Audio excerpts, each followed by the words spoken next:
Manchester United ou comment passer d'un drame en 48 heures à une Europa League. Manchester champion d'Europe. Focus sur la saison de José Mourinho et de ses hommes dans ce 15e First Talk Football. Bienvenue chez la First Team. Installez-vous confortablement. On est là chaque vendredi. Aujourd'hui, un invité d'honneur. Vous le connaissez forcément si vous êtes sur les réseaux sociaux. Grooverblog, supporter d'Arsenal devant l'éternel. Vincent Fabre tient le site internet arsenal-fc.fr. Salut Vincent, bienvenue. Salut Thibaut, salut à tous, messieurs, bonjour. Bienvenue mon ami. Merci, regardez ce beau polo. On est heureux d'avoir un Gunnar avec nous aujourd'hui. On va parler également d'Arsenal, de Wenger out ou non, il nous dira tout. Vous les connaissez bien, Arwan Abotret, Emmanuel Moine, Thomas Dufont sont là pour parler foot. On va se régaler. Ils sont chauds. On va se faire plaisir. Au programme aujourd'hui, les amis, les barrages, Ligue 1, Ligue 2, avantage 3. Focus sur la saison de Manchester. Gros débat sur Arsenal. Wenger out ou pas, ou entre les deux, on verra. Et puis comme d'habitude, nos pronos PMU et l'excellent Manu, tu descends aux armes. C'est l'heure des news. Van Basten, schitterend! Schitterend, Marco Van Basten. Ligue 1, Ligue 2, 3-2, Lorient 1. C'était la rencontre de ce jeudi soir avant le match retour de dimanche au Moustoir à Lorient. Avantage aux pensionnaires de Ligue 2 face aux pensionnaires de Ligue 1 grâce à l'éternel Benjamin Nivet, auteur à 40 ans du but de la gagne à la 90e minute dans un match plutôt équilibré, engagé. C'était intéressant, c'était un vrai match de fin de saison, un match avec de l'enjeu, un match de coupe. Ça faisait un peu un match de coupe, ça faisait plaisir. Qu'est-ce que vous en avez pensé? Avantage Lorient, avantage 3 finalement après ce 2-1. Manu. J'ai l'impression que psychologiquement, les Troyens sont vraiment sur une dynamique de montée. D'ailleurs, quand tu regardes les statistiques de leurs 7 derniers matchs, à la différence de Lorient, que j'ai trouvé douter un petit peu dans ce match, qui sont dans une dynamique de descente exactement. Et moi, je mettrais vraiment avantage 3 parce que mentalement, je les ai trouvés beaucoup mieux. Et un grand bravo, tu le disais, à Benjamin Nivet qui marque le deuxième but, mais qui est aussi à l'origine du premier. Et à 40 ans, c'était bien le meilleur sur la pelouse. Avantage 3, alors Thomas, tu es aussi de cet avis? Ce qui est un peu compliqué à cerner, c'est qu'on était persuadé qu'une équipe fin fond de Ligue 1 était largement plus forte qu'une équipe de Ligue 2 de haut de tableau. On était persuadé qu'il y aurait plus de différence que ça. Et finalement, on s'est retrouvé avec un match où l'équipe de Ligue 2 va taper Lorient, qui joue sa peau. Donc, je suis d'accord avec toi. Pour moi, 3 va faire le coup incroyable sur le match retour. Notre gunner, Vincent, qu'est-ce qu'il en pense de ces barrages Ligue 1, Ligue 2 et de ce match-là? Je crois que le but, c'était de donner de l'enjeu à la fin de championnat. Et honnêtement, quand on voit le match là, c'est gagné parce que c'est une super ambiance. Et le match retour, ça va être encore assez phénoménal. Donc, alors, au Moustoir, toi, tu y seras, Erwan, bien sûr? Oui, bien sûr, je donne le coup d'envoi. En slip léopard. Avec une galette saucisse. Ouais. Il n'y aura que la galette, la saucisse, elle est perso. Allez, bienvenue à la partie. C'était l'objectif de ma question. Pour parler de foot, moi je pense que la différence, elle est entre la Ligue 1 et la Ligue 2, et ça reste qu'un match, et je pense que la différence, on va la voir sur le match aller-retour. Si ça avait été sur un match sec, oui, effectivement, mais je pense que à domicile, Lorient qui a marqué à 3, garde pour moi encore un avantage. On sait que c'est une équipe qui est un petit peu en difficulté, c'est jamais facile. C'est deux spirales qui s'affrontent. Tu as 3, comme tu dis, qui est sur une spirale de montée. Les autres, Milan qui jouent le maintien, tu ne gagnes pas les mêmes matchs, même si ce n'est pas la même division. Mais je crois que quand même. Ça joue, hein, mon gars. Ouais, je crois que quand même. Non, mais Lorient, ils ont l'habitude depuis 2 mois de jouer ces matchs-là à la peur. Ouais, mais enfin bon, ils l'ont quand même perdu. Moi, je pense que sur le match retour, avantage quand même aux pensionnaires de Ligue 1. Jeudi soir, au stade de l'Aube, il y avait le soutien de Nicolas Sarkozy et de François Barouin pour les Troyens. C'est la loose. En campagne. Les deux. On va avoir des problèmes, je pense. Non, ici, on n'a jamais de problème. Sinon, il ne serait pas ici. C'est parce que Baron était proche du préfet. Non, mais ils sont les seuls de la marque avenue, en fait. Non, par contre, c'est intéressant ce que tu dis, c'est qu'en ce moment, à 3, le club sera en cessation, parce que justement, le président actuel a de gros soucis avec François Barouin. Et on annonce Guy Cotteret pour arriver à. Exactement. Et alors là, lui, il aura le droit à sa petite chronique s'il signe avant. Je peux vous dire, on va se faire plaisir. il y a du dossier. Il y a du gros dos. Perso, je donne l'avantage Lorient. De ce que j'ai vu sur le match de jeudi soir, il y a quand même un côté expérience. Il y a ce but à l'extérieur qui fait très mal. Et une deuxième mi-temps où les Lorientais ont élevé le niveau et se sont dit que finalement, ils comptaient rester en Ligue 1 à domicile. Je mets une pièce sur Lorient. À vous de nous dire également ce que vous en pensez. La patte Casoni, hein. Bien sûr. C'est ton copain Jean-Louis Garcia qui a 3 d'ailleurs. Jean-louis Garcia, Pourquoi c'est l'entraîneur. mon copain? Tu nous avais raconté une belle anecdote sur Jean-Louis Garcia. T'es sûr que c'est moi? Stop numéro 7. Ouais, exactement. Au revoir les amis. Au revoir. C'est facile, c'est gratuit, ça, plus qu'à cliquer. Autre news de la semaine, c'est la grande finale de la Coupe de France. Il y aura trois personnes ici présentes seront au Stade de France pour la rencontre PSG-Angers, la 100e finale de Coupe de France. Ça devrait être un sacré événement. Alors, on va le voir en fin d'émission dans les pronos, mais il n'y a pas photo. Tout le monde voit Paris gagner. Ça va être quoi comme match? Vous y allez juste pour boire des coups? Non, certainement pas. On y va déjà pour travailler avec nos amis du PMU. Et puis surtout, c'est un match. Moi je vous dis, c'est un match où le PSG, je peux te dire ce qu'ils veulent. On peut me dire ce qu'on veut. Alors il y a un écart énorme. Mais la pression, elle est clairement sur le PSG. Moi, je te dis, s'ils ne gagnent pas cette Coupe de France, c'est une catastrophe pour l'image du club, parce que ça ne va rien changer. Ils sont toujours deuxième du championnat.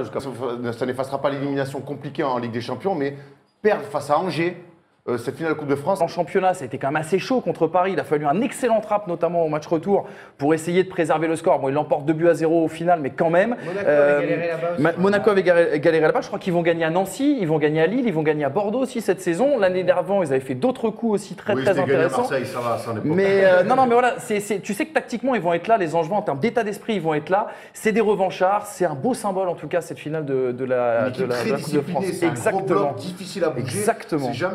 C'est toujours chiant de jouer à Angers. Après, là, on revient toujours, le problème avec ces grands clubs, surtout le PSG, c'est que quand tu perds, tout le monde te regarde. Quand tu gagnes, c'est normal, mais dès que tu perds, il y a une espèce de coup de massue. Et c'est vrai qu'il ne faut pas oublier que c'est le dernier match de la saison pour le PSG. Donc si tu perds ce foutu match, cette petite finale de Coupe de France, tout le monde dira « Ah, regardez, votre saison a été catastrophique de bout en bout », ce qui n'aurait pas été vrai finalement, parce qu'en 2017, à part contre Barcelone, ils sont invaincus. Mais Tom, les joueurs là, qui ont déjà tous réservé leur jet privé pour minuit pour partir direction les D'ailleurs, moi, vacances, je suis prévu, et toi aussi, et toi aussi, il peut y avoir ce petit problème de concentration du dernier moment où Paris, non, c'est Paris. Ils ont une semaine compliquée, les Parisiens. Ils ont une semaine compliquée. Deux garçons qui sont perquisitionnés à leur domicile dans le cadre des Football Leagues. Un entraîneur qui a été critiqué suite au départ et aux adieux de Maxwell la semaine dernière et que ça aurait été mal pris par le groupe. Bref, on n'y était pas. On va pas mettre de la certitude là-dedans. Grosso modo, il y a eu des célébrations pour Maxwell lors de la dernière journée du dernier match du Paris Saint-Germain de Ligue 1. Ce qui était bien normal, tout à fait. Et c'est apparemment Unai Emery irrité aurait quitté la pelouse, serait parti dans les vestiaires et n'aurait pas assisté à cet hommage. Et ça aurait fait beaucoup jaser. Ça aurait fait beaucoup jaser dans le. Une vraie main sur son groupe. Dans le vestiaire. Tout à fait. Alors ça, c'est juste une perception de cette scène où Emery a vraiment quitté la pelouse à ce moment-là. Le directeur sportif qui va arriver. Et on sait qu'il est discuté, Unai Emery. Peut-être aussi que les joueurs peuvent envoyer un message à leur propriétaire en laissant le match, mais on sait que les joueurs sont très écoutés par Nasser. On sait plus que les dirigeants. On sait que les joueurs ont envoyé le message toute la saison quand même. Surtout au début de saison où ils ont quand même planté leur début de saison, ce qui leur a coûté des points qui leur ont peut-être manqué contre Monaco. Après, le mec arrive aussi. Il faut arrêter de croire que les coachs, les joueurs, bien sûr. Après, on est d'accord, c'était une semaine difficile. L'expérience est pour eux. Et dans les grands moments, le PSG, cette saison, à part face au Barça, on ne le répétera jamais assez, ils ont toujours taffé. Donc moi, j'imagine que sur une finale, normalement. Ça très peu en finale. Souvenez-vous, la finale de la Coupe de la Ligue face à Monaco, c'est peut-être le match le plus abouti du PSG si on enlève le 4-0 du match aller à Barcelone. Ils sont là, ils devraient récupérer Verratti, Thiago Silva en plus. Il y a cette arrivée du directeur sportif, tu l'as dit, Antero Henrique, le Portugais, qui devrait donc arriver la semaine prochaine à Paris, fort de ses 26 ans à la tête de Porto, certes un passé pour certains un peu sulfureux, mais énormément de scouts en Europe, énormément de gros contrats qu'il a fait signer, surtout de plus-value, de revente excellente. Lucho, Hulk, Pepe acheté 2 millions, revendu 30, James Rodriguez, Falcao, Moutinho, des gros coups de la part de Antero Henrique. Est-ce que c'est l'homme idéal pour enfin reprendre la main sportivement au PSG? J'ai l'impression que le rôle qu'il avait à Porto de prendre des joueurs pas chers pour les vendre plus cher, à Paris, ce ne sera pas pareil. À Paris, il a besoin d'attirer des superstars, ce qui a été le gros problème de l'été dernier quand même avec le départ d'Ibra. C'est qu'ok, on a mis Cavani en numéro 9, mais il y avait aussi, ils ont testé quand même pas mal de superstars pour les faire venir au PSG. Et que Nini, en fait, ça n'a pas attiré grand monde. Donc son rôle, il va être un peu différent que ce qu'il avait à Porto. Ils sont surtout largement plantés, ils n'ont pas trouvé de recours à Cavani. Offensivement, c'était très léger, il n'y avait pas d'autres buteurs. Donc, Rincé, la plantade de l'année. Rincé, en fait. Krikoviak, Rincé, Ben Arfa, on ne sait pas le trio dans quel ordre c'est des plus gros plantages. C'est pas la même. À Porto, j'ai grand respect pour la Liga Sagres, mais tu peux te permettre un loupé sur un ou deux joueurs. À Paris, tu peux pas. Tu penses pas qu'il y a plus de pression à Porto qu'à Paris? Moi, j'ai l'impression que, excuse-moi, mais la culture foot parisienne. Il y a moins d'enjeux. T'as la moitié d'un pays, tu sais que quand tu travailles pour Porto, t'as la moitié d'un pays qui est contre toi. Tu vois ce que je veux dire? Il y a un pays qui vit. Mais un pays qui vit le foot quand même.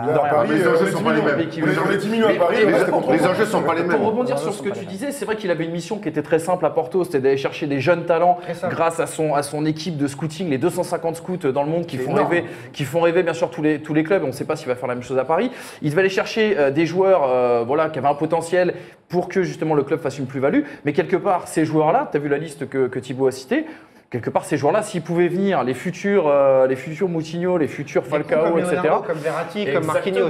Voilà, ça peut être aussi intéressant pour le Paris Saint-Germain. Moi, je pense qu'il faut surtout un taulier. La grande question à travers cette nomination qui se pose, c'est est-ce qu'il a les pleins pouvoirs sportifs? Parce que c'est ce qu'il demandait. C'est aussi pour ces raisons-là qu'il est parti du FC Porto, parce qu'il avait plus ses pleins pouvoirs sportifs.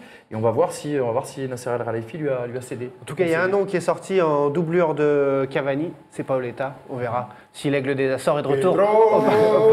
Et par contre, ce qu'il faut dire avec C'est une blague ton truc, On ne sait jamais, il peut revenir dans l'organigramme. Mais Non, mais pour faire du travail spécifique attaquant, c'est une bonne idée ça. Mais Antero Henrique, par contre, ce qui se dit, c'est qu'il n'est pas très fan de notre ami Unai Emery. Et ce qui se dit aussi, c'est qu'il est très copain avec André Villas-Boas. Et juste pour finir, sur ce que, ça serait pas une très bonne nouvelle. Mais sur ce que tu disais, le fait d'aller chercher des jeunes joueurs, il a aussi de très bonnes relations avec de bons joueurs actuels, puisqu'on sait qu'il a facilité le transfert de nombreux joueurs de l'Europe vers la Chine, et notamment, je crois qu'il y avait c'est Alex Witsel, je crois qu'il a Axel Witsel, Axel Witsel. Bon charcutier traiteur, hein. Qui prend les tickets restaurants, qui découpe des bons. Sur la tête. Donc voilà. Antero Henrique, un avis en tant que supporter du PSG, Tom? Il faut un taulier de toute manière. Ils le prennent parce qu'au-delà de son flair pour les jeunes joueurs, c'est pour le réseau. Hein. On sait très bien depuis. C'est le nez, hein. Là, tu fais le flair comme ça. Flair, ça vient aussi dans la bouche. Non, mais il vient évidemment pour être le taulier, tu l'as dit, c'est important. On parle souvent de stratégie au PSG. Elle est floue depuis le départ de Leonardo. Et avec ce mec-là qui, mine de rien, a un gros passif, a un gros CV et a donc tout ce réseau, tu te dis. Il y a un casier. Et un casier bien rempli. Tu te dis que tu as enfin quelqu'un sur lequel le sportif du PSG va pouvoir se reposer. Pour rappel, en effet, les mises en examen dans une affaire de sécurité autour du FC Porto, car là-bas, pour faire très court, quand vous avez une agence de sécurité qui s'occupe du club, vous n'avez pas le droit de faire de la sécurité à titre individuel. Et cette agence se serait un peu trop occupée de la femme du président, d'amis, pour les véhiculer, pour les protéger. Et ça, c'est extorsion de fonds, mais ça, c'est pas la partie c'est pas la partie Antero Henrique. Antero Henrique, lui, c'est la même boîte. Lui, voilà, c'est la même boîte, mais Antero Henrique aurait juste passé des coups de fil pour transporter notamment la femme. Bismuth en doublure de Cavani. Une petite image quand même parisienne en clin d'œil, juste pour Thomas, parce qu'il ne l'aime pas trop, voire il le déteste. Donc je voulais lui montrer que Cavani, en plus d'être un très grand buteur, est un très bon basketteur qui, en un contre un, il a un bon geste, il a joué, ça se voit. Ah, puis il a un vrai maillot surtout. avec les manches qui vont bien. Fort. Parce qu'il a un beau geste, il est plutôt adroit, ça flush dur. En plus, c'est difficile, il n'y a pas de repère autour. Hein. Non, vraiment, bravo. Et d'un son, n'est-ce pas? Je pense qu'au lancer franc, mentalement, c'est 30% de réussite sur une saison. Ah oui, il touche plusieurs fois la balle, il dribble et tout, forcément, il va se rater. C'est parti pour le point mercato, les amis. On vient de l'apprendre, Bernardo Silva a passé la visite médicale à Manchester City. On parle d'un transfert à 60-70 millions d'euros, plus des mallettes, hein, bien sûr, comme d'habitude. Bernardo Silva, donc, qui s'en va de Monaco. Qu'est-ce que vous pensez de ce choix? Déjà, City, Pep Guardiola qui le récupère dans un effectif déjà très offensif. C'est le bon choix pour Bernardo avant de parler de Monaco. Ouais. Toi qui suis l'Angleterre ardemment. Complètement, je pense que c'est un excellent choix pour Bernardo Silva. C'est un créatif, c'est un super joueur. On l'a apprécié quand même avec Monaco. Et Guardiola est en train de remodeler son équipe. Là. Il n'a pas pu faire tout ce qu'il voulait l'été dernier. Ce qu'il a fait en plus, c'était pas terrible au niveau des gardiens. Là, je pense qu'il a fait du vide. Il reprend des joueurs, des créatifs comme ça. Ça va vraiment être intéressant. Il n'y a pas doublon De Bruyne, Silva, Sterling. Il y aurait doublon dans une équipe, j'allais dire, normale. Sauf que là, on parle d'une équipe de Guardiola qui attaque à peu près à 5 ou 6 dans le camp adverse sur chaque action. Il veut des joueurs qui soient capables de jouer, de s'excentrer, de revenir dans l'axe, de combiner. De Bruyne fait ça beaucoup. Silva fait ça beaucoup. En plus, il a des soucis de blessure. Il sait aussi qu'il a besoin de doublonner peut-être certains postes. Donc, à mon avis, là, il y a vraiment une dynamique Guardiola qui va se mettre en place sur ce thème-là. Le fait d'avoir des créatifs, il veut du jeu. Il l'a dit, il a besoin d'une équipe aussi avec un certain équilibre. Enfin, moi, je sais pas ce que j'ai vu cette saison à City. J'ai quand même l'impression qu'il n'y a pas d'équilibre dans les équipes de Guardiola en Angleterre. Il n'y a pas d'équilibre parce que je pense qu'il veut tellement aller vers l'avant et on l'a vu. Je crois pas qu'à un moment donné ça lui coûte et ça lui a coûté contre Monaco justement. C'est Guardiola. C'est Guardiola. C'est vrai que c'est un choix. Moi après on peut être d'accord ou pas. Je pense que dans son esprit il veut et il l'a dit aux fans de City. Il a dit moi je veux faire du jeu. Il y aura peut-être pas que des titres. Mais on sera dans les 4-5 meilleurs du championnat. Si on arrive aussi, ça note pas le départ de certains profils. On parlait en début d'émission de Régis Navas, avant l'émission de Régis Navas qui va se barrer, tout ça et tout. Parce que tu peux pas, il y a doublon, mais même triplon, on peut dire sur certains postes avec lui. Ça peut être un profil différent de Sterling. Il apporte autre chose. Bernardo Silva, il va chercher la passe courte dans les pieds, il va chercher l'intervalle. Ça va être une autre créativité. Je sens beaucoup à David Silva pour le coup. Pour moi, c'est David Silva. Sterling est très très loin techniquement d'un Bernardo Silva. C'est pour ça. Ça peut être complémentaire, c'est différent, mais concernant Bernardo Silva, vous voyez le potentiel pour exploser vraiment en première ligue, à la Eden Hazard, devenir meilleur joueur, des choses comme ça. Attention, il faut aussi qu'il gagne en régularité, c'est pas pour toujours faire le rabat-joie ou quoi que ce soit, il fait une saison exceptionnelle avec Monaco. Aussi tout le temps. Non mais c'est vrai, tu vois, à un moment donné, j'attends une une saison parfaite et complète de Bernardo Silva de la première journée jusqu'à la dernière journée. La régularité, c'est aussi ce qui manque parfois à Eden Hazard, et pourtant il marche très bien en Angleterre et il a des très bonnes stats. Cette saison, il était plutôt régulier. Mais la saison en Angleterre, tu as quand même le défi physique. Alors oui, on parle de technicien, de créateur, mais en Angleterre, on ne peut pas enlever qu'il y a un défi physique. Il va falloir que là-dessus, il franchisse un cap clairement, parce que il va se faire bouger. Monaco avait anticipé apparemment largement ce départ, puisqu'on a appris cette semaine que Youri Tielemans, l'espoir belge d'Anderlecht, signe pour 25 millions d'euros à l'AS Monaco. C'est tout à fait le joueur qu'il faut pour compenser le départ de Bernardo Silva, ou c'est un peu léger? Pas nécessairement. Je ne sais pas s'il joue tout à fait au même poste, parce que moi, justement, le petit Tielemans, je le voyais plus dans le milieu à 3. Enfin, des coups de fil moi que j'ai passé pour justement avoir des, parce qu'on va pas se mentir, je l'ai pas vu jouer énormément. T'as appelé sa cousine, Laurie Tielemans, c'est ça. Je regarde pas beaucoup le championnat belge, mais par contre les retours qu'on m'a fait, c'est qu'en tout cas mentalement, c'est un garçon qui a vraiment la tête sur les épaules, 20 ans, 200 matchs, il est déjà papa. C'est quelqu'un qui va pas se perdre ou se fourvoyer dans les pièges monégasques. Parce que les mecs qui ont 20 ans qui sont papa, ils ont tout sauf la tête sur les épaules. Mais justement, lui c'est pas son cas. Lui c'est pas son cas et c'est vraiment le meilleur joueur apparemment du championnat belge sur cette saison. Il est très très propre, il fait les choses très très bien et je pense que c'est une bonne trouvaille. Un peu cher, 25 millions, mais il est d'un vrai espoir, non? Oui, mais dans le mot espoir, il y a toujours le toujours pour l'interrogation. 25 millions d'euros il y a 5 ans. Mais là, 25 millions d'euros. Il faut voir. Après, ce qui est cool, c'est que ça démontre une vraie stratégie. On en parle souvent de la strat des clubs. Ce qui est dingue, c'est que le mercato a même pas commencé. Boum, Monaco fait un coup comme ça, alors que personne ne l'avait vu venir. Et c'est aussi là qu'on voit, quand les clubs sont bien structurés, que ça travaille bien en amont. Voilà, ça c'est un bon coup de Monaco. J'ai hâte de le voir jouer l'année prochaine. Tu sais qu'il y a du monde sur lui depuis longtemps. Il est rentré en Anderlecht à 5 ans, ce qu'on me disait, et qu'en fait, il a passé toutes les stats, toutes les strates du club. Arrivé à 15 ans, le Bayern de Munich et la Juve le voulaient. Il a dit non, je préfère commencer ma carrière ici, chez moi en Belgique. Et là, il avait le choix avec Manchester. Et c'est lui, c'est pas le club, parce que Manchester proposait plus d'argent. Et c'est lui qui a décidé de partir à Monaco parce qu'il pense que c'est un club qui peut l'amener. Le travail de Monaco en mode un peu en mode Porto, comme ça, de lancer des petits jeunes et tout. Et avec leur demi-finale de Ligue des Champions, ils sont mine de rien, vont faire une belle vitrine. Et du coup, ça peut attirer des cracks comme ça. Donc bravo aussi à l'ASM. Et c'est une vraie leçon, en effet, comme le disait Tom, d'anticipation. Ça, pour beaucoup de clubs, c'est quand même. On voit Saint-Etienne qui se donne 15 jours pour trouver un entraîneur encore. Oh, on est en juin, c'est pas possible de ne pas anticiper ça. Voilà, ça fait 6 mois qu'on devrait y penser. On n'arrive pas trop à comprendre ça. On en reparlera. D'ailleurs, autre info mercato, Benoît Costil, signé à Bordeaux, le gardien de Rennes, veut des titres, c'est ce qu'il dit. Je vais dans un club qui est habitué à gagner. C'est ce qu'il a dit en conf de presse au Hayan, justement. Il a dit c'est un club sur la pente ascendante, un club habitué à gagner des trophées. Pas il y a 20 ou 30 ans, mais qui en a gagné encore récemment. Donc le voilà 4 ans à Bordeaux. Il remplace Cédric Carasso, parti, comme on l'a dit la semaine dernière, de façon bizarre et un peu un petit peu dans l'anonymat général. C'était très moyen de la part des Girondins. C'est quand même le gardien qu'il faut à Bordeaux. Erwan, toi qui connais bien ce club. Ah bon, valeur sûre. Tu passes du temps. Ça m'arrive, valeur sûre de gardien de Ligue 1. Moi je trouve que c'est le profil parfait. Ça me fait penser vraiment quand Carasso est arrivé à Bordeaux, on s'était dit, bah ouais, ça le fait. Et là, Costil il débarque à Bordeaux, bah ouais, clairement. Je pense que lui aussi il a fait le tour de Rennes. C'est un gardien qui est aux portes de l'équipe de France, qui des fois la franchit de temps en temps. Donc oui, c'est très bien. C'est un deal pour moi gagnant-gagnant.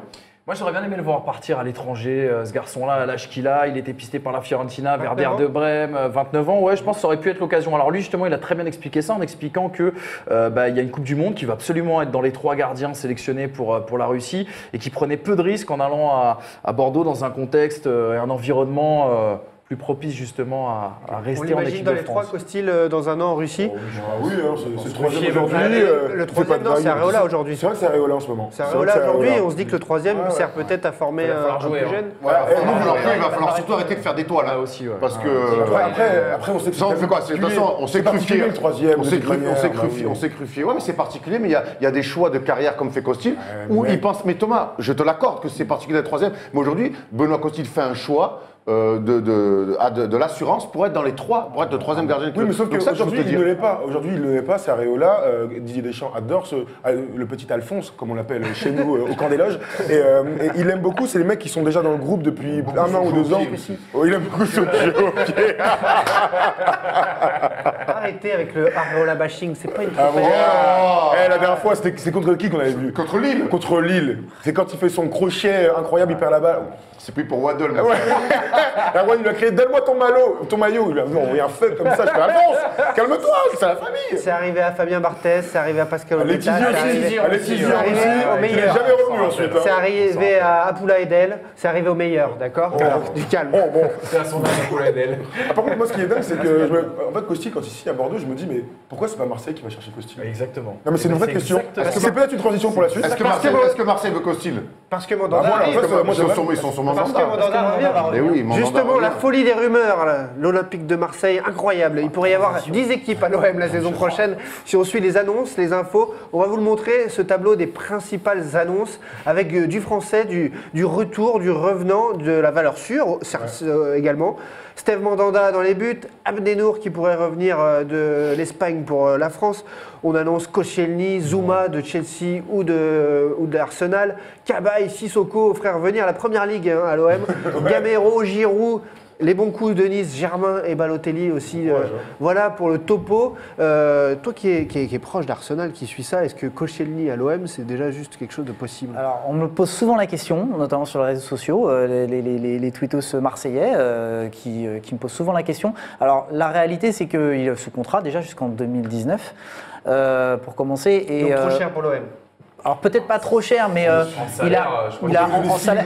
Alors il a pas un si haut salaire que ça, je l'ai pas en tête, mais il a pas. 4 500 € par mois. Il est loin des salaires les plus importants du club et de première ligue pour les défenseurs. Mais c'est un choix de sa part et c'est comme ça. C'est pas quelqu'un qui court pas il lui enlève de l'argent à chaque carton rouge aussi. Alors. Non, mais il a expliqué un jour quand il était gamin, il suivait beaucoup le foot et c'était un fan de l'OM. Il était fan de l'OM, mais il a aussi expliqué récemment que s'il devait revenir en France, ce qui n'est pas forcément un truc auquel il pense, mais s'il devait revenir en France, ce serait à Lorient. Parce que c'est à Lorient où il a été le mieux, c'est à Lorient où il a des attaches... Il attend le résultat des baraques. Donc s'il regarde... Michael Siani. Donc ça serait plus pour une fin de carrière. Non. Ça serait plus pour une fin de carrière. Pour une fin de carrière, il se doit revenir à Lorient. Ça ne s'inscrit pas du tout dans le projet mais de l'OM. après, tout est possible, voilà, avec des moyens, un discours. Peut-être que aujourd'hui, je ne vois pas Koscielny partir d'Arsenal, tout simplement parce qu'il y est bien et qu'il a encore 2 années de contrat. Mais voilà. Après l'OM, il faut retenir un petit peu les leçons de Yah, pas plus loin que 6-7 mois. Souvenez-vous, quand l'OM est racheté, ça s'enflamme. Rudy Garcia arrive, on est là, on parle, notre Basilou parle de Ligue des Champions et tout. Ça s'enflamme et la réalité rattrape la fiction très rapidement. Il a fallu que Rudy Garcia serre les vis, trouve son 11 type et arrive à accrocher une place d'Europa League, ce qui est un miracle, souvenez-vous, en octobre-novembre, dans quel état était l'Olympique de Marseille. Aujourd'hui, j'espère qu'on ne retombe pas dans ces travers-là où on rêve à Marseille depuis des années. On avait annoncé Batistuta à l'époque, on a annoncé des Maradona avec Tapi. Donc, c'est culturellement à Marseille, on aime annoncer des grands joueurs et rêver. Maintenant, il y a des choses qui, moi, me paraissent cohérent. J'aime bien les axes de travail autour de la défense centrale. On sait que c'est très important. Et aussi chez les attaquants. Qu'on n'a pas mis Ouais, dans il y a Rami, Rami. il y a Adel- Et aussi chez les attaquants, on sait que moi je pense pas que va rester Non, Gomis, Bafé Gomis. Ça se voyait, il a fait ses Ouais, abus, hein, je vois pas sur le dernier qu'il va match, hein. rester. Après Gamero, j'ai du mal à imaginer là. Il y a Giroud aussi, tiens, tu peux nous dire un petit ça, mot par là-dessus. contre, ça c'est Et vrai. Germain, j'aime bien l'idée Germain. Alors, pour te dire, il y a aussi, tu parlais de fantasme, il y a aussi le fantasme des journalistes. Tu penses à Valère Germain, il n'y a aucun contact entre Valère Germain et l'OM. Par contre, c'est vrai que Valère Germain aimerait jouer à l'OM et qui titille un petit peu, qui laisse l'info, qui distille l'info en tout cas aux journalistes qui croisent. Donc, il y a cette rumeur. Balotelli à l'OM. Il y a vraiment des contacts? Pour l'interrogation, Je sais honnêtement, pas, en tout cas, on n'en sait rien. C'est un contexte Par contre- chaud, bouillant, c'est vraiment pile ou face, Balotelli. Par contre, je peux te dire que Giroud, il est surveillé par l'OM. Alors, est-ce que Giroud viendra à l'OM ou pas? L'OM est très intéressé par Giroud. Ils sont allés le voir jouer plusieurs fois, ça c'est une certitude. Par contre, est-ce que Giroud viendra à l'OM? Ça c'est. Qu'est-ce que tu en penses, Vincent C'est plus Favre, discutable. du côté Arsenal? Giroud, la question, c'est surtout est-ce qu'il va jouer la saison prochaine ou pas? Est-ce qu'il va avoir du temps de jeu? Parce que lui aussi, un peu comme Costil, il est dans la question de la Coupe du Monde. Et il voudrait être dans le groupe. Il est installé dans le groupe, mais il va lui falloir du temps de jeu. Il n'en a pas eu beaucoup cette saison. Il a marqué quand il est rentré, mais il n'a pas eu beaucoup de temps de jeu. Donc je pense que là, par contre, la question va peut-être se poser. Oui, lui a dit que non, il était bien, etc. aussi, mais il y a une vraie question. Par contre, pour l'OM, moi, ce que je trouve remarquable, ce qu'on ne dit pas souvent, c'est que c'est un des rares clubs, sinon le seul, en France en tout cas, qui est arrivé à faire revenir des joueurs d'Angleterre. Aujourd'hui, Oui, c'est vrai. aujourd'hui, c'est quand même très compliqué Alors, d'aller. Payet, quoi. Payet, hein. t'avais Payet, en tout cas, c'est Non, mais déjà alors, sonore. Si Payet, Mandanda, ça se dans confirme. mais même sur un cas très précis et très personnel. Il y a beaucoup de joueurs qui seraient restés pour le salaire et qui seraient installés Il a dit, tranquillement. Il y en a Lui, beaucoup il qui voulait l'ont pas fait. divorcer, donc évidemment, Flamini, pendant Lui, des il voulait années. pas divorcer, donc c'était où il revenait à Marseille, où il perdait sa femme et ses Flamini, gosses. pendant donc, des années, il y a eu des touches pour revenir en France et il n'a pas voulu parce qu'il touchait son salaire et qu'il était très bien. Donc voilà. Sissoko barré à Tottenham, vous pensez que c'est une possibilité pour moi, ça me l'OM? fait rire. Ouais, mais moi, franchement, le truc de quand je vois tous les joueurs, là, les Koscielny, les Sissoko, alors évidemment, ce serait top s'ils arrivaient à l'OM, ce serait une vraie plus-value. Mais si l'OM doit faire un coup, c'est évidemment en attaque. Si tu es enclin à mettre de la caillasse, c'est sur un Giroud. Si tu as 7 millions à mettre, c'est pas sur Sissoko. Tu vois ce que je veux dire?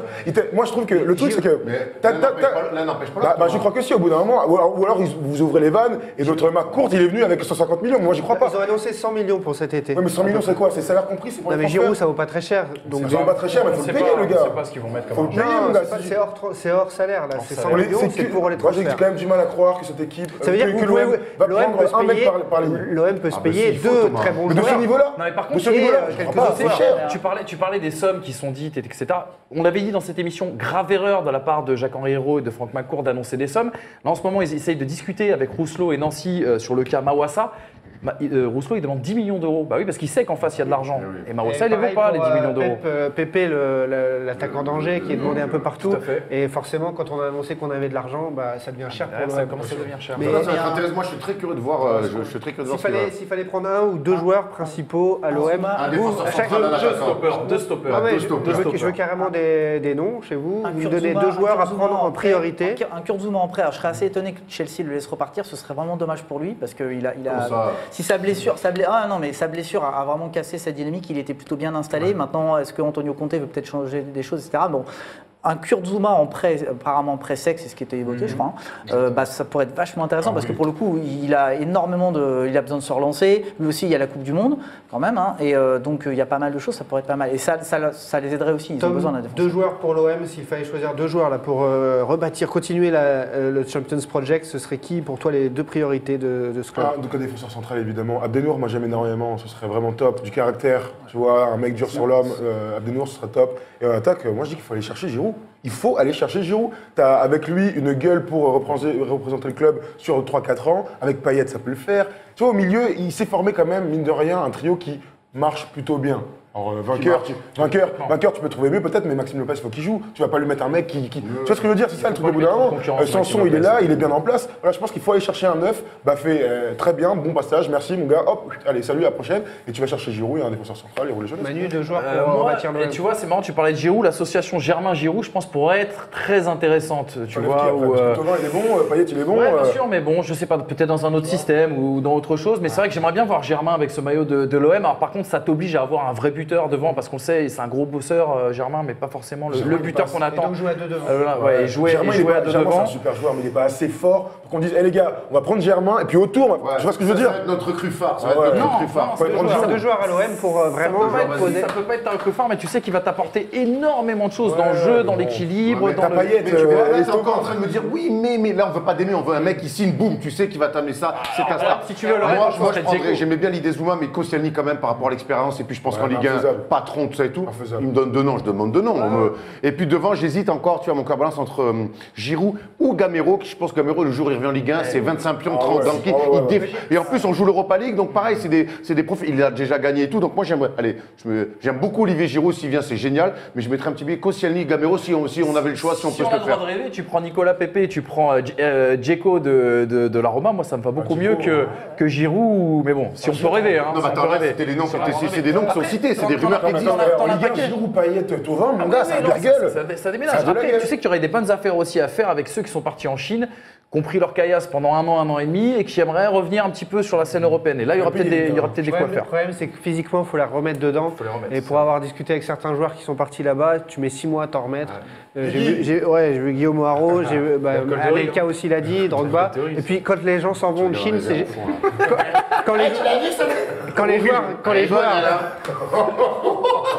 Quand les joueurs s'en vont de Chine, en plus, c'est souvent parce qu'ils ne sont plus payés et il faut vite foutre le camp. Bon, c'est assez spécial, hein, ceux qui rentrent de Chine. Moi, si je devais donner deux noms, j'aimerais bien la niaque de Rami derrière. Et comme Garcia bosse souvent avec ses réseaux, ses tuyaux, Kevin Strootman aussi, peut-être de la Roma. Il a refusé. Je crois que lui, il a déjà dit, ça l'intéressait pas. Mais voilà, si Garcia a encore du lien avec, pourquoi pas. Les amis, juste depuis tout à l'heure, il y a ces t-shirts là qui vous sont offerts par le-t-shirt.fr. Bonucci, Barzagli, Chiellini, la BBC de la Juve, joue là comme Griezmann. Ils font plein de choses. Ils font des grandes tailles aussi. On vous les fait gagner sur les réseaux sociaux de la First Team. On vous remontre ça en fin d'émission. Il y a également le Yes We Can't de N'Golo Kanté. J'aime beaucoup celui-là. Il sera à gagner aussi. Jamais tu nous ramènes une t-shirt à nous? Mais 2 secondes, on les montre. Après, tu demanderas au Père Noël, comme tout le monde. Oh là là, celui-là, le focus, les amis.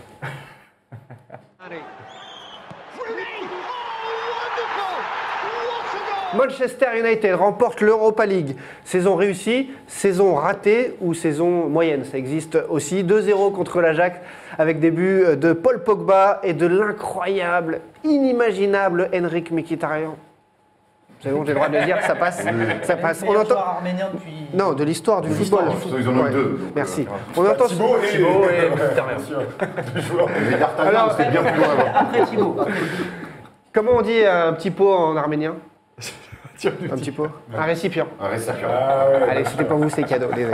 Cadeau, il a envoyé. C'était la pire blague de l'histoire et il est tout content. S'il y avait un buzzer, j'aurais buzzé.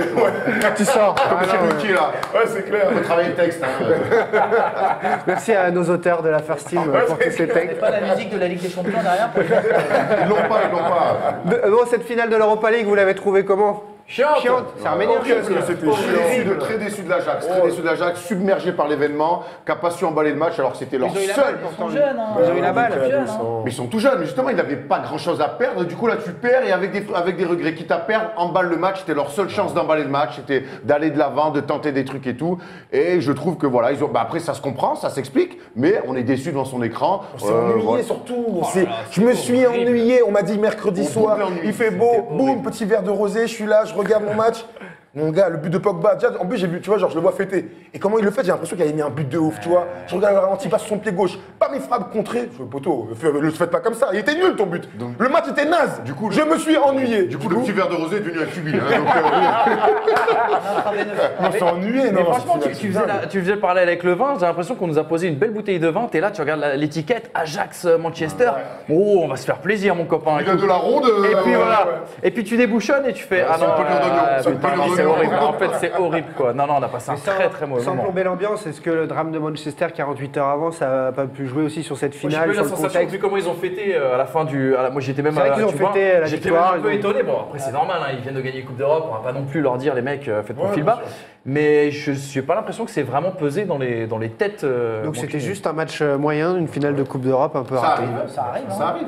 Non, mais attends, ça arrive, mais ça va pas passer comme une lettre à la poste non plus. Voilà, on a fait le point justement sur cette finale. Alors ça veut dire quoi? Ça veut dire que José Mourinho, qui a encore mis sa patte sur cette finale, ses haters le disent, ah c'est encore du raté de Mourinho. Pour autant, c'est son 2e trophée de la saison. Manchester termine à la pire place des favoris du titre, 6e. Il ne pouvait pas être plus bas. Finalement, cette saison, elle est comment de Manchester? Elle est ratée, elle est réussie, elle est moyenne. Il y a eu 200 millions d'euros d'investis, 6e du championnat. On ne peut pas dire qu'elle est ratée. On ne peut pas dire bravo, super, c'était ce qu'on a fait. United. C'est Manchester United. Alors, Manchester United n'est plus Manchester United depuis que Sir Alex Ferguson est parti. Depuis, il se cherche. David Moyes, ça a été catastrophique. Van Gaal, c'était catastrophique. Le transfert de Di Maria, ça a été catastrophique. Ils enchaînent pas mal de merde. C'était un grand club, un grand nom d'Europe, mais ils sont dans une sale période. Ils ont besoin de remettre de l'ordre dans la maison. Et José Mourinho est là depuis 1 an. Vous croyez qu'en 1 an, le mec, il va faire quoi? Finalement, il gagne. Alors, je vous dis, cette année, c'est pas flambant dans le jeu, c'est pas bandant même, mais en tout cas, les prochaines, qu'est-ce que je te dis? Il gagne une Coupe d'Europe, une Europa League, qu'on le veuille ou non, c'est une Coupe d'Europe. Et les prochaines, il sera en Ligue des Champions. C'est ce qu'on appelle faire les minima. Oui, mais quand tu es un grand club comme ça, tu fais les minima. Justement, moi, c'est l'inverse que je te dis. C'est-à-dire que quand tu es un supporter du Paris Saint-Germain ou de l'Olympique de Marseille, tu peux te permettre de dire « Oh, on a été dégueulasse, mais on a gagné un titre, on a sauvé la coupe, c'est l'essentiel. » Quand tu es à Manchester United, je suis désolé, on a grandi avec ce club. Il y avait un fond de jeu extraordinaire, il y avait des joueurs extraordinaires, il y avait un coach extraordinaire. Et ce qu'a proposé Mourinho, qu'est-ce qu'a proposé Mourinho contre l'Ajax? C'était dégueulasse. C'est-à-dire des lignes très serrées, du jeu long parce qu'on sait qu'en face c'est des petits jeunes et qu'on va gagner toujours dans le duel aérien, etc. Et que quand tu es un grand club comme Manchester United, mais au même titre que le Bayern, au même titre que le Real Madrid, je suis désolé, tu es obligé de gagner et de gagner avec la manière. Il a raison. C'est-à-dire qu'au bout d'un moment, United, ils se disent eux-mêmes le plus grand club du monde. Donc à partir du moment où tu as il y a écrit ça sur ton, tu as cette étiquette-là, tu es obligé d'être dans le jeu un peu plus flamboyant. Nous, on ne leur demande pas de jouer comme Guardiola, personne, mais au moins de mettre de l'allant, qu'il se passe des trucs. J'ai regardé plein de matchs, franchement, pour Pogba au début de la saison sur SFR, je me suis régalé. Et je me disais, putain, je me fais chier, quoi. Moi, vraiment, on est aujourd'hui dans une époque où j'ai besoin de voir du jeu. Et la Juve fait aussi partie de ce truc-là, c'est que moi, la tactique à fond, je ne veux plus, j'ai envie de voir de... Oui, mais c'est très différent. C'est du très haut niveau, mais ça n'empêche, c'est la même chose. C'est-à-dire que moi, j'ai besoin de voir de l'allant. Je veux voir des équipes qui jouent au foot, qui proposent des trucs. Aujourd'hui, la tactique, on est là derrière et on bétonne, ça me plaît plus. Et là, Mourinho le fait à fond et moi, ça me déprime. On n'accepte pas donc qu'un grand club puisse avoir 3-4 ans un petit peu dans le dur de reconstruction après un mec qui a laissé dans son empreinte. C'est une reconstruction à 200 millions, là. C'était l'été dernier. Attends, ils ont pris Pogba, le joueur le plus cher. Il y a tout. Non, mais d'accord, vous me parlez d'oseille, mais au bout d'un, la réalité sportive, et tu dois bien le savoir, Thibaut, et ça prend du temps. Mais non, bien sûr, mais sauf que. Vincent, non, c'est pas moi, supporter d'Arsenal, qui veut dire le contraire, mon cher Romain, mais le fait est que je pense qu'il y a vraiment la notion de parenthèse. Manchester, avant Ferguson, c'était le club qu'on voit aujourd'hui, sans manquer de respect à Manchester, ça reste un monument du club du foot anglais. Mais c'est vrai qu'avant, quand on écoute Gary Neville, quand il était gamin, il était déjà supporter de Manchester, il disait, quand je disais ça à l'école, on me disait ton club c'est un club de losers. Manchester, dans les années 70-80, c'était le club de losers. Ferguson est arrivé, leur a donné cette dimension incroyable, a créé cette marque. Et aujourd'hui, Manchester, c'est une marque qui rapporte beaucoup. Simplement, oui, ils ont dépensé de l'argent, ils tâtonnent effectivement, comme tu disais. Seulement, le problème, c'est que là, Van Gaal a dépensé beaucoup d'argent. Sur notamment un Martial, par exemple, qui leur a quand même coûté très cher. Et 80 millions, on se rappelle. Ils ont du mal à faire. Quand on voit le prix de Silva, tu vois. Après, derrière, cette saison, je pense que Mourinho a commencé un petit peu à déblayer certaines choses. T'as vu, en plus, je travaille les transitions. Il a l'air sympa, Anthony. Bonne saison, gros. Je pense que Mourinho va avoir besoin d'un tout petit peu plus de temps. Là, c'était essentiel pour lui de gagner. C'est pas le trophée qui l'intéressait très concrètement. Il s'en fiche de cette Europa League. Il l'a dit avant. Il faut vraiment mettre les choses au clair. Il s'en fiche de l'Europa League. Ça ne l'intéresse pas, ce trophée. Il veut la Ligue des Champions et les championnats d'Angleterre. Mais il avait besoin de cette victoire pour se qualifier en Ligue des Champions. S'ils ne gagnaient pas là, ils n'étaient pas qualifiés la saison prochaine en Ligue des Champions. C'est pour ça que je dis que les minima. Vous me parlez du jeu, je l'entends bien. Mais regardez Monaco l'année dernière. Regardez Monaco l'année dernière, le football qu'ils proposent à se suicider. Attends, et cette année, l'année prochaine, Mourinho avec cette équipe-là, ça va être du flamboyant. Non.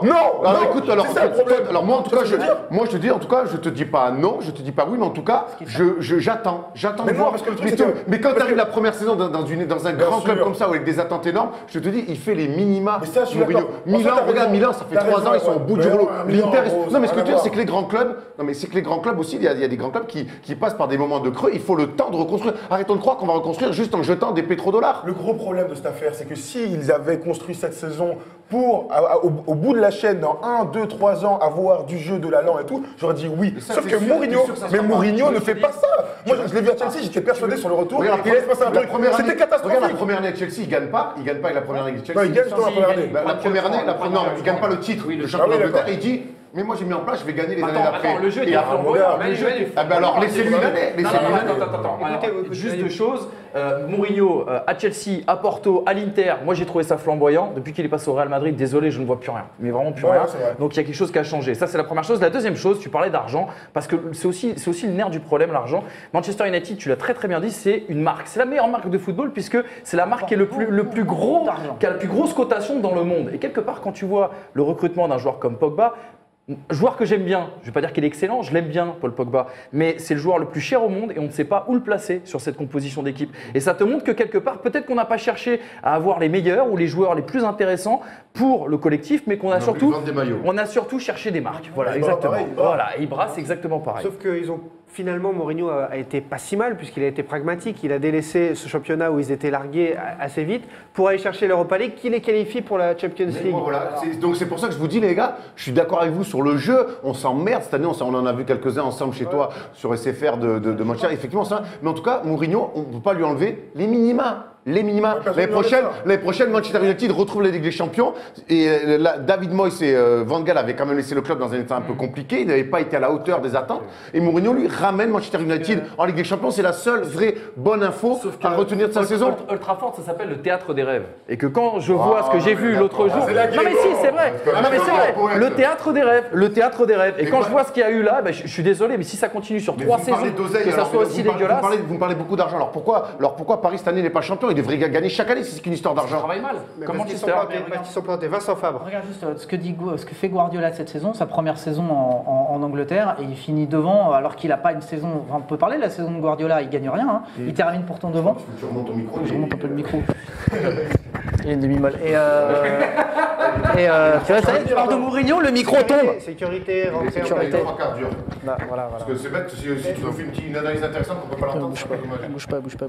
Et Benjamin, tu viens vite fait viens le remettre. Pendant, vas-y, t'inquiète. hein, Benjamin, viens, on va te faire une petite présence antenne, on rajoutera. Oui, voilà. Au secours! Ce soir, je peux te dire que t'as la cote au café, Oz. Sur les bagues dans la first team. Je reçois déjà des tweets. Qui est ce Morin Qui est ce beau gosse de chanson? Je miserais sur un espagnol. Est-ce qu'il a un compte Twitter? Un compte Instagram. Salut Aaron, tu peux demander à ton gestion s'il a Snap? 07 72 82. Donc Guardiola, sa première saison, il termine devant avec des résultats et du jeu. Enfin, des résultats si on veut, mais en l'occurrence du jeu. Alors qu'il ne connaît pas le championnat. Mourinho connaît le championnat. Mourinho a dépensé à peu près autant, voire plus. Donc, La victoire récente d'Arsenal sur Manchester, pour toi, ça a eu une petite saveur sympa ou différente de l'habitude? Évidemment, puisque Wenger n'avait jamais gagné en championnat contre Mourinho. En championnat, j'insiste, parce qu'il a gagné le fameux Community Shield. C'est important parce que parce qu'il paraît que c'est un trophée qui compte, puisque Mourinho le considère comme un trophée maintenant. Parce que quand Wenger a gagné contre lui, c'était pas un trophée. Voilà. Non, mais c'était une belle victoire avec dans le jeu des choses qui étaient intéressantes. Le match aller avait été très intéressant aussi. Et même, Manchester avait bien joué aussi ce match aller d'ailleurs à Old Trafford, avec le fameux but de Giroud tout à la fin du match. Mais je pense que Mourinho, il a besoin aujourd'hui de créer quelque chose. Non mais il a eu du temps là. C'est quand même un championnat qu'il connaît. C'est des joueurs pour la plupart. Il a signé aussi pour quelque chose. Bon, Il arrive dans une équipe, moi je vous dis. En face, en rival, il a Guardiola. C'est sa némésis. Il faut qu'il fasse du jeu parce que Guardiola en face va en faire et Guardiola va pas lui laisser le choix de dire il n'est pas arrivé à le battre cette année. Et il y a eu des matchs qui étaient très tendus pour Manchester cette saison et il termine quand même très bas dans le classement. Chelsea, quand ils ont été champions d'Europe, ils ont terminé très bas au classement aussi. Ils sont qualifiés. Et justement, Chelsea. C'était pas le Chelsea de Mourinho. Et justement, Chelsea, champion d'Angleterre cette saison, sans jouer la Ligue des Champions.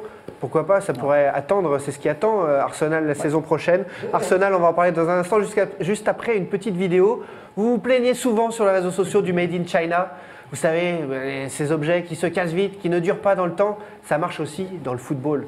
Le championnat chinois, mais là aussi, ça passe ou ça casse. Et quand on tire un peu trop fort ou de trop loin, bah ça casse. Voilà le Made in China. Parce que ça, c'est du crossbar challenge. C'était cette semaine. C'est du crossbar challenge. C'est réussi, ouais, le combo ultime. Allez, c'est le moment du grand débat de l'émission. Wenger out, c'est la grande question.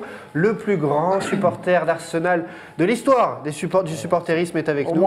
Vincent Fabre. De l'univers, même. C'est le débat. Vous le croyez ça, l'équipe de France est championne du monde en battant le Brésil. Arsenal out de la prochaine Ligue des Champions, 5e de Première Ligue. Et on voit le tirage au sort justement parodique de cette Ligue des Champions. Ça nous a beaucoup fait sourire, un peu moins Vincent. Ah ouais, c'est exceptionnel.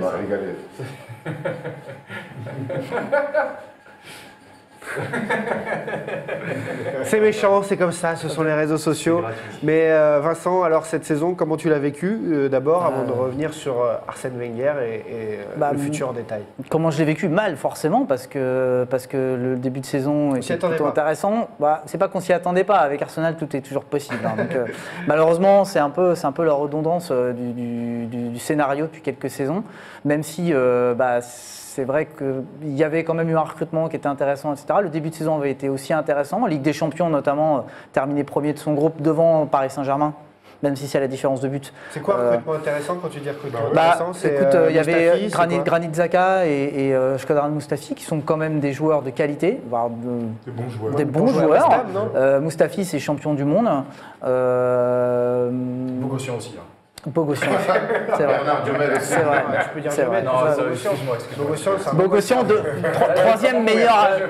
Voilà, c'est pour ça. Non, mais il y avait eu quand même un recrutement par rapport à l'été d'avant où il y avait eu zéro recrutement de joueurs de champ. On peut se dire voilà que Mustafi et Xhaka, c'est plutôt pas mal. Quand on voit notamment les performances de Xhaka avant. Pour moi, en tous les cas, avant d'arriver à Arsenal, cette saison, c'était un peu plus compliqué. Mais quand on découvre le championnat d'Angleterre, c'est comme ça. Donc, du côté des supporters d'Arsenal, on se satisfait d'un recrutement comme ça. Il n'y a pas de star, il n'y a pas de...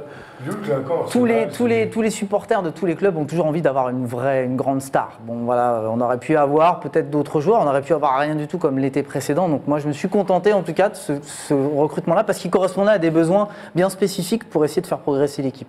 Ça a semblé fonctionner début de saison et puis est arrivé l'habituel mois de décembre. Et voilà.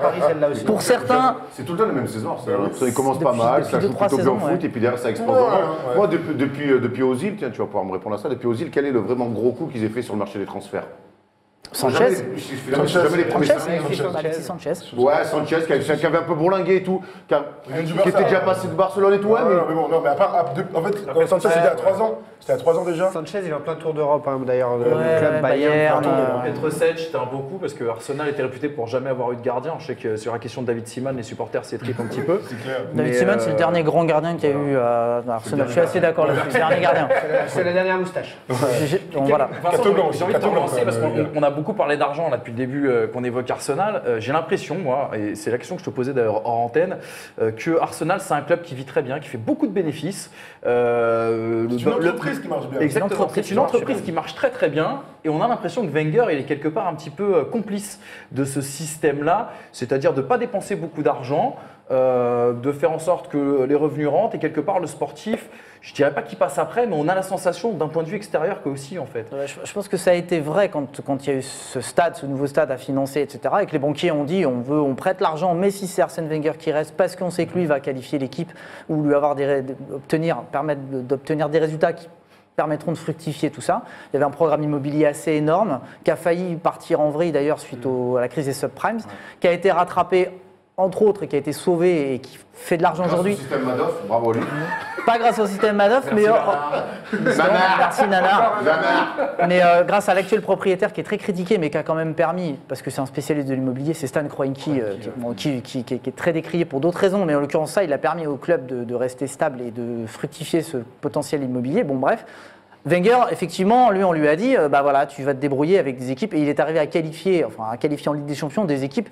Je vais Moyenne, même pas. moyenne. Moyenne, c'est très gentil. Moyenne, c'est même, enfin voilà, avec du Almunia, avec du Sébastien Schilacci, pauvre vieux, désolé pour toi. Mais Capitaine de la sélection corse. capitaine de la sélection corse, voilà. Un vrai cul, la sélection corse qui joue au Nigeria. En même temps, il joue comme Avec du l'équipe de la Sicile. avec du Niklas Bentner, Golden Canary, enfin voilà. Alors on en est où du côté d'Arsenal aujourd'hui après cette 5e place? On est en fin de cycle. Wenger out, c'est une évidence ou pas? Ben, il y a une vraie réflexion, d'ailleurs la réponse plutôt, parce que la question elle est posée depuis longtemps maintenant, même avec des avions et tout, mais elle viendra après la finale de Cup, parce qu'a priori Wenger a décidé, donnerait son avis à ce moment-là. Il se murmure qu'il va rester peut-être un an, mais qu'en fait ce serait à condition d'avoir, voilà, mais à condition d'accepter des changements quand même importants dans l'organigramme, et notamment un directeur sportif, et notamment le fait de, voilà. Je suis pas certain que s'il reste, il lâche pas beaucoup d'argent cet été. Et Wenger out, c'est un épiphénomène, c'est grossi par les réseaux sociaux, ou c'est la réalité quand même de l'humeur, de l'atmosphère des des supporters et du stade? Le stade aujourd'hui, c'est quand même très compliqué, très partagé. L'unanimité se fait autour du Kroenke out, donc justement le propriétaire que les gens voudraient voir partir, parce qu'il y a un Magna ouzbek qui doit être Ousmanov, qui doit être 5 ou 6e plus grosse fortune mondiale, et qui est le 2e actionnaire du club, et qui a proposé énormément d'argent de l'ordre quasiment du milliard, je crois, pour racheter les parts, et Kroenke ne veut pas vendre. C'est très contradictoire. Kroenke, justement, cette gestion Ouais. trop C'est-à-dire beaucoup de bénéfices, mais des résultats sportifs en deçà. Moi, je sais pas, il a raison sur les résultats sportifs, on ne peut pas se satisfaire de ça si on considère que aujourd'hui, les problèmes, en tous les cas, la pression financière sur Arsenal, elle n'existe plus. C'est un club qui fait de l'argent, c'est une marque qui fait de l'argent, c'est un club qui rapporte beaucoup et qui est capable de dépenser beaucoup d'argent, mais effectivement, il faut des résultats sportifs pour confirmer tout ça. Les mecs, parce que là, on se travaille sur BFM Business un petit peu. Sportivement parlant, est-ce qu'au bout d'un moment, Wenger, c'est toujours l'homme de la situation? Ça fait quand même longtemps qu'il est là. Moi, je pense qu'il doit partir parce qu'il y a toutes ces données. Mais sportivement, si boudin, les supporters qui sont nombreux et qui sont quand même en attente de vivre des grandes soirées européennes, parce que moi, la manière dont ils se font sortir cette année, ça me fait mal au cœur. Ils prennent 9 buts, je crois, en 2 matchs. Est-ce qu'au bout d'un moment, Wenger, c'est pas le moment qu'il a fait ce qu'il avait à faire à Arsenal? Bravo à lui, il aura certainement sa statue.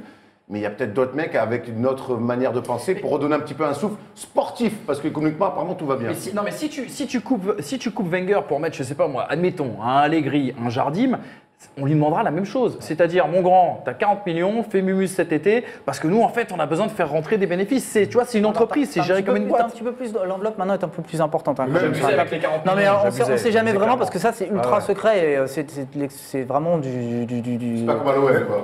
Non. Et il y a même un autre souci. Tu parlais du conseil d'administration après la Cup, qui va statuer de Wenger continue pas. C'est quand même extraordinaire, c'est que Wenger va siéger à ce conseil d'administration pour décider de savoir s'il reste ou s'il reste pas. Tu vois. Tu peux me dire oui ou non, lui? Bah, ça je sais pas, ça je t'avoue. Ce qui est incroyable, c'est que Wenger, c'est qu'un mec qui est là depuis 20 ans, qui chaque année est remis en question de manière de plus en plus frontale. Là, sur un match, ça va statuer de oui ou non. C'est pas là que ça doit se jouer, non? Parce que quelque part, elle est pas si dégoûtante que ça, la saison d'Arsenal. Si tu prends en comparaison avec les saisons précédentes. Il faut peut-être changer de discours dans les vestiaires. C'est le 3e bilan en termes de points. Je crois que c'est le 3e bilan, c'est sur ces 10 dernières années. Alors ça dit rien comme ça. Non, mais ça, je sais que ça vaut rien. Parce que c'est les titres, c'est les résultats, etc. Ça veut dire qu'on sait qu'Arsenal, ils sont tout le temps bien placés. Mais au bout d'un moment, ça fait 7 ans qu'ils se cassent les dents, ou 6 ans d'affilée qu'ils se cassent les dents en 8e finale avec des champions. Ça va, les mecs, ils ont un peu plein les plein. Parce que moi, je suis plutôt d'avis de dire il a fait son temps, ça fait 20 piges qu'il est là, il faut savoir relancer la machine. Et Wenger, tu l'as dit, il aura sa statue, mais il est peut-être temps. D'ailleurs, j'ai l'impression qu'il s'est jamais mis à la page, entre guillemets. C'est un entraîneur à l'ancienne. Et les entraîneurs à l'ancienne, au bout d'un moment, merci, bonsoir, va t'occuper de la sélection du Japon. Non, tu vois, mais par contre, le truc, c'est que si derrière. Tu prends quelqu'un. Si derrière tu prends Jardim, tu prends Allegri, qui sont de très bons coachs, des coachs confirmés aujourd'hui dans le football européen, et que tu fais une saison catastrophique. Tu as parlé tout à l'heure de David Moïse.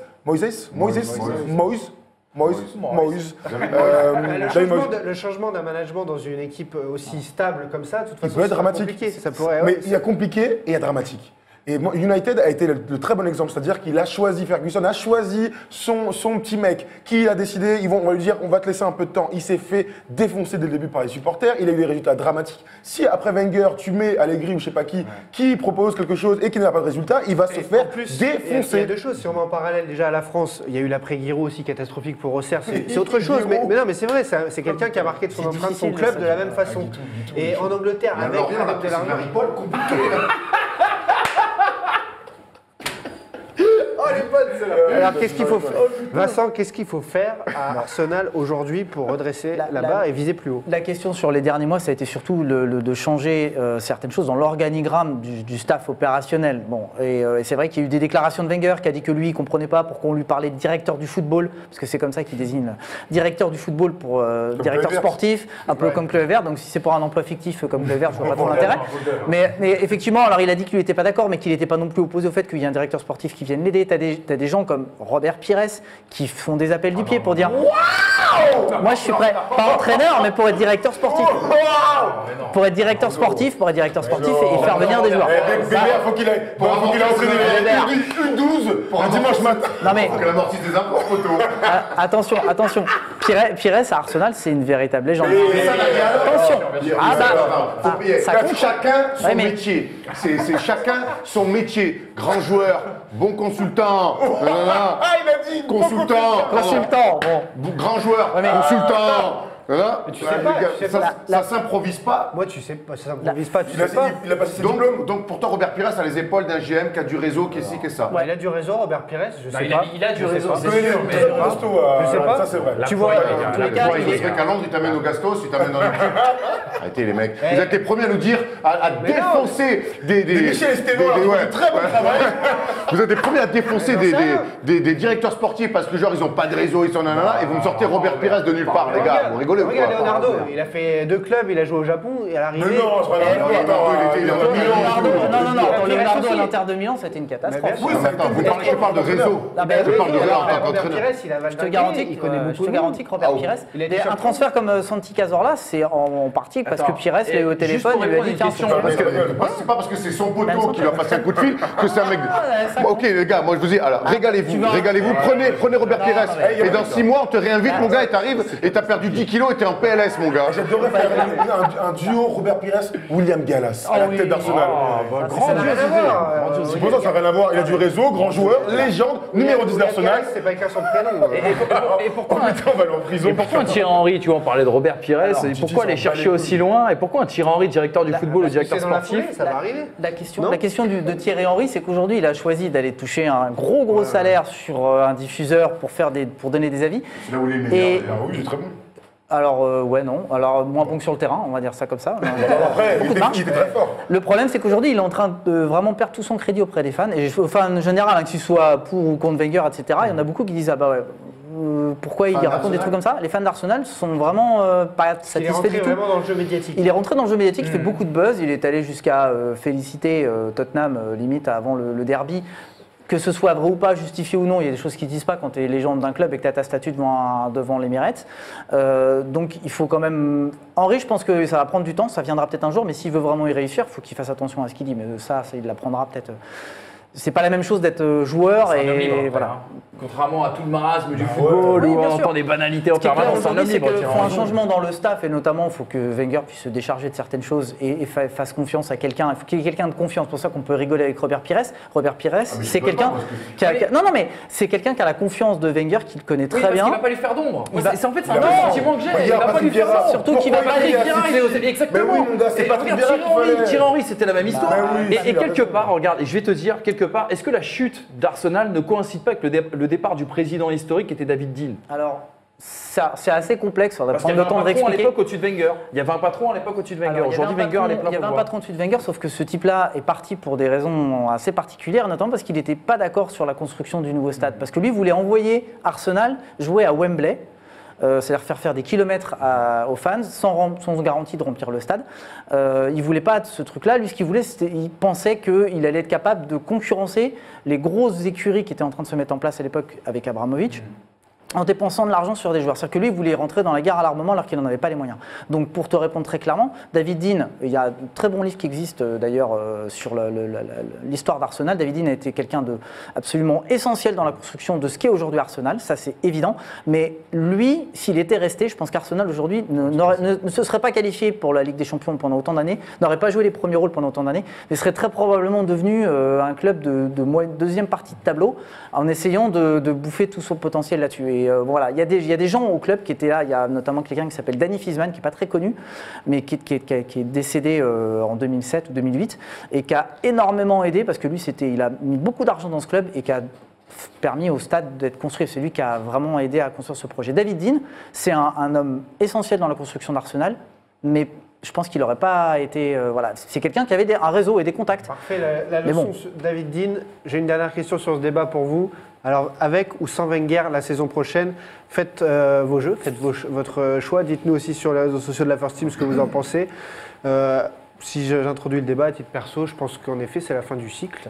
C'est magnifique ce qu'il a fait et qu'il faut donc repartir sur autre chose, même si ce sera difficile. Erwan.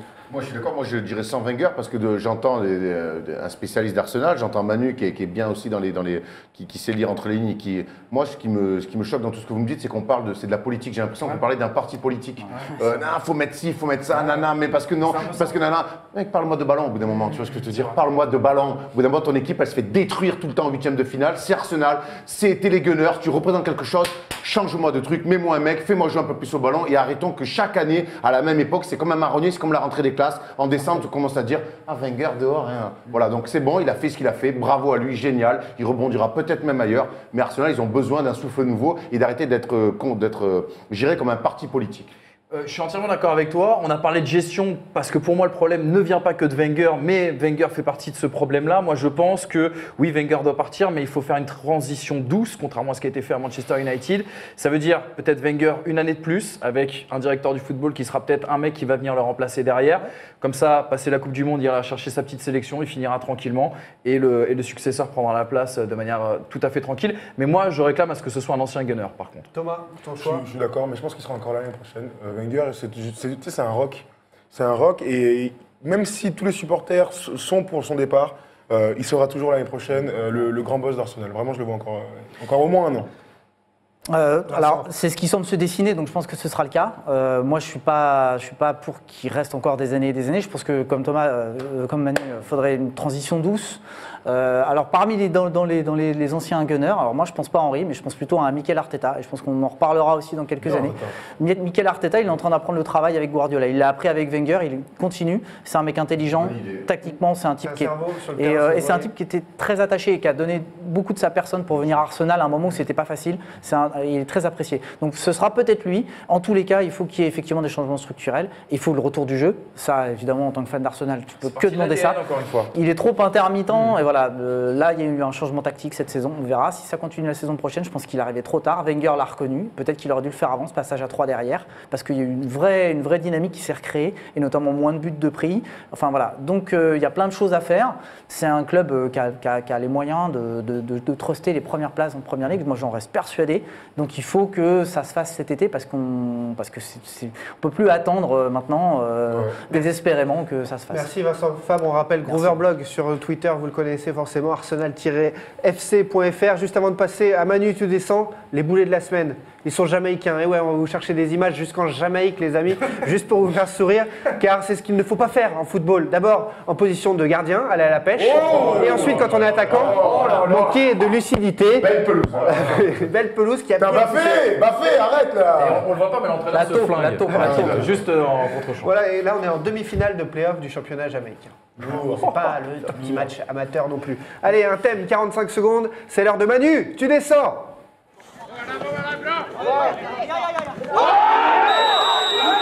45 secondes, 1 minute 30, c'est fluctuant, pour nous parler d'un thème. Aujourd'hui, la montée en Ligue 1 du RC Strasbourg. génial pour tous les supporters, tous les Alsaciens. Exactement. Et puis cette semaine, comme tu l'as dit Thibaut, c'est surtout une note d'amour et une touche d'espoir aussi pour de nombreux supporters français. Bref, une bonne nouvelle et on va commencer par de la poésie, chers amis. Un viticulteur m'a dit un jour, mon cher Arwan, les plus belles plantes, il faut les agresser pour en tirer le meilleur jus. C'est la vérité, je vous jure. Voilà, c'était pas GG, mais presque.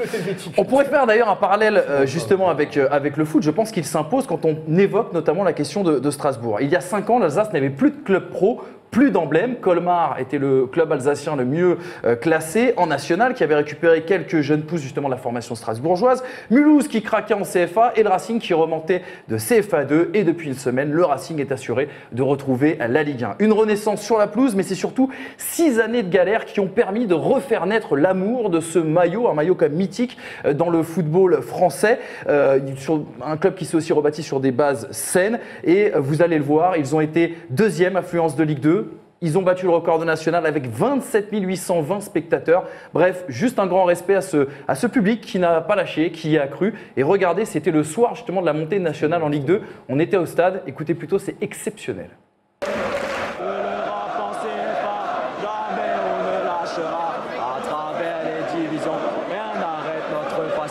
Pour cet amour de toujours, le Racing Club de Strasbourg.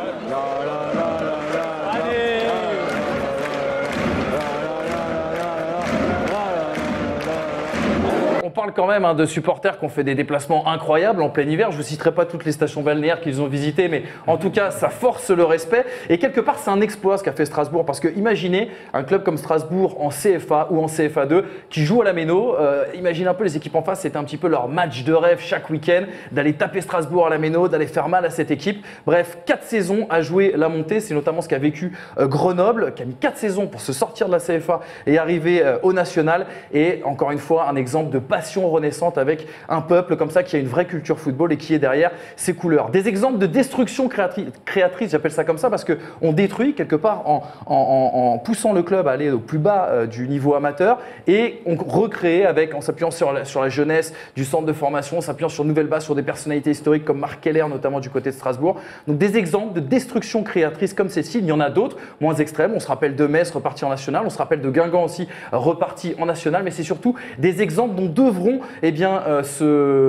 sur lesquels s'inspirer. Merci beaucoup. D'autres clubs, je pense à Auxerre qui est en décrépitude complète. Je pense au Sporting Club de Bastia qui reste un club historique du championnat de France et qui a vécu notamment une finale de Coupe d'Europe, et à Sedan qui retrouve la CFA malgré son public extraordinaire. Bref, ça a peut-être du bon parfois de repasser par la CFA. Et Auxerre, ouais, c'est ce que je disais. Ouais. Il a dit bravo Strasbourg. En tout cas, on attend de voir ce que ça va donner en Ligue 1. Je ne sais plus si tu l'as cité, mais chapeau Marc Keller.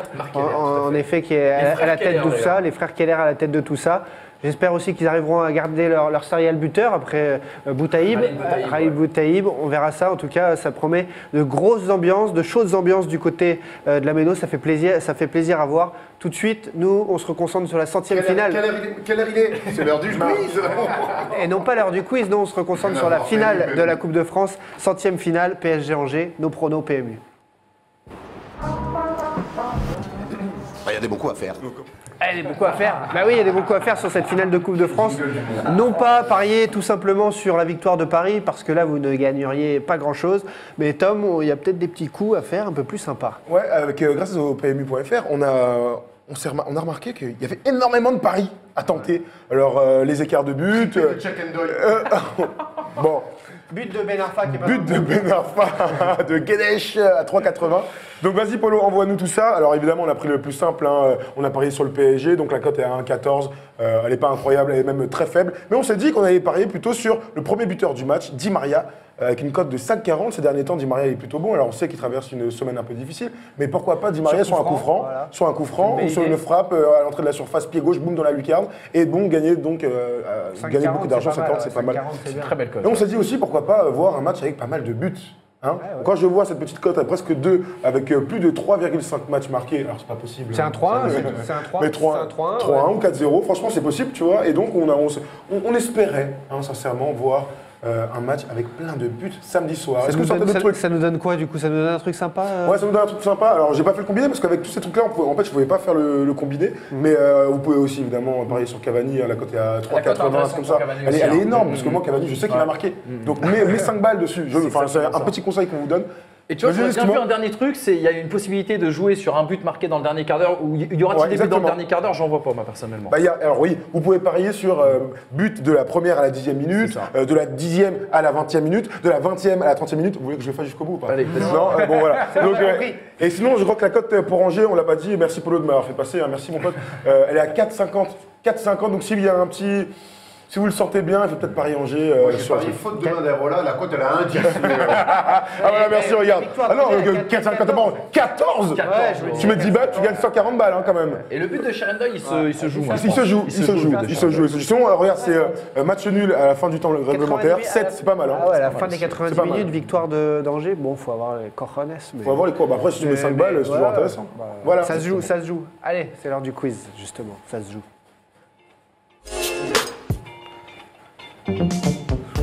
C'est parti pour les traditionnels quiz avec les éternels. Formez-vous. Je vous donne le nom d'un joueur. Vous me dites qui et quel club l'a formé. Si je pars du côté du gardien remplaçant de Rennes, l'international algérien Raïs Mboli, Marseille. à votre avis, il est bon, il est bon, il est là. Ah oui, Ah, mais je- Boli, il a entendu Boli là. Non, non. Je sais, j'ai une copine qui l'a fréquenté à une époque. Ah bah voilà, je savais Alors pas aussi. Le Toulousain Jean-Daniel Akpa-Akpro, où a-t-il été formé? Non, Nice Non, ouais, non. Rennes. Oh, Strasbourg. Bastia. Non. Bon, un petit bon. Jean-Daniel Akpa-Akpro, où a-t il été formé, le La joueur, région, la région. le joueur de Toulouse? Toulouse. Votre réponse, c'était Roland. C'est vrai que les formats Toulouse, C'était la question piège. Ah ouais, merci, un petit mot. eh bien, où a été formé le gardien champion d'Europe de Manchester, David De Gea?